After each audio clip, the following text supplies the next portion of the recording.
Hi friends, good morning. నేను మీ మాలతి. నేను ఈరోజు మా మనవరాల కోసం హోమ్ మేడ్ సెర్లాక్ అయితే తయారు చేస్తున్నాను. అది మీ అందరికీ యూజ్ అవుతుందని మీతో అయితే షేర్ చేసుకుంటున్నాను. ఒక కప్పు టీ కప్పుతో కప్పుడు బియ్యం అయితే తీసుకున్నాను. ఆ టీ కప్పుతో సేమ్ అదే పెసరపప్పు అండి, సగం తీసుకోవాలి. మసరపప్పు కూడా సగం తీసుకోవాలన్నమాట. ఫుల్ కప్పు బియ్యం ఒక కప్పు, పెసరపప్పు మసరపప్పు ఒక కప్పు అయితే తీసుకున్నాను. పెసరపప్పు మసరపప్పు కలిపేసేస్తే తీసుకున్నాను అనమాట. గాజులు కూడా ఒక 10 తీసుకోవాలన్నమాట. ఇప్పుడు పప్పు బియ్యంకి శుభ్రం కడిగేసి క్లాత్ పైన ఆరేద్దాం. బియ్యం పప్పు రెండు విడివిడిగా కడగాలి.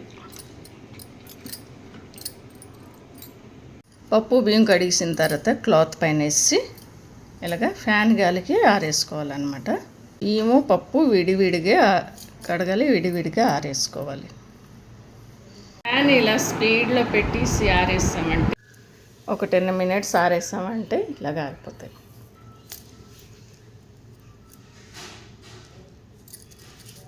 ఇలా కలిపి పెట్టేసి బియ్యం హల్కాగా వేపాలన్నమాట. కొద్దిగా రెడ్ అయిన వరకు, పచ్చితనం పోయిన వరకు వేపియాలి. ఇలాగ రైస్కి వేపేటప్పుడు ఒక స్పూన్ జీలకర్ర,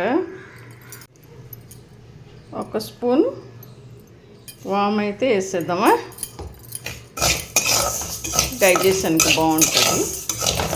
పిల్లలకి డైజెషన్ అయిపోయి వాము జీలకర్ర వేసి బియ్యం వేపేటప్పుడే వేపియాలన్నమాట.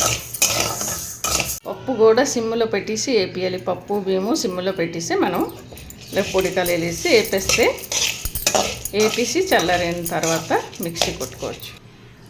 కాజులు కూడా సెపరేట్గా వేపియాలి. ఇవన్నీ చల్లగా అయిన తర్వాత మిక్సీ కొట్టడమని. ఇలా మిక్సీ జార్లో అన్నీ వేసుకోవాలి.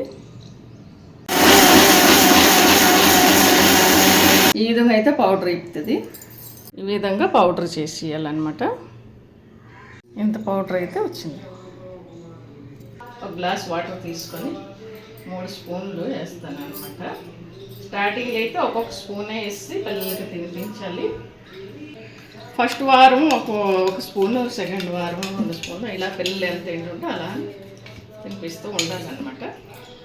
మా మనవరాలకి ఇప్పుడు 7వ నెల కదా, నేను 3 స్పూన్లు అయితే తినిపిస్తున్నాను. ఇప్పటికి బాగా కలిపేసి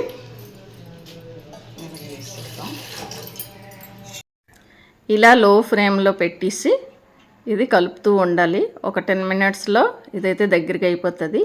అయిన తర్వాత పిల్లలకైతే తినిపించవచ్చు అనమాట. ఈ హోమ్ మేడ్ సెర్లాక్ అయితే హెల్తీగా ఉంటుంది అనమాట. పిల్లలకి ఏ కల్తీ ఉండదు, ఇంకా షుగర్ కూడా ఉండదు కాబట్టి పిల్లలకైతే హెల్త్కి చాలా బాగుంటుంది అనమాట.